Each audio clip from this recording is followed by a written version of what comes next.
The DuPage River, normally very lazy, quiet, tranquil little stream, small river, now creating rapids, where it's erupted its banks here on the Naperville Bolingbrook border on Weber Road.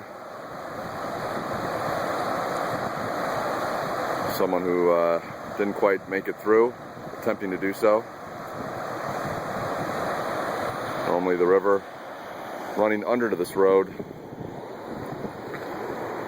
up by that bridge, just before where that gentleman is walking, coming out of its banks a bit further down the road, and the DuPage River has become DuPage Lake.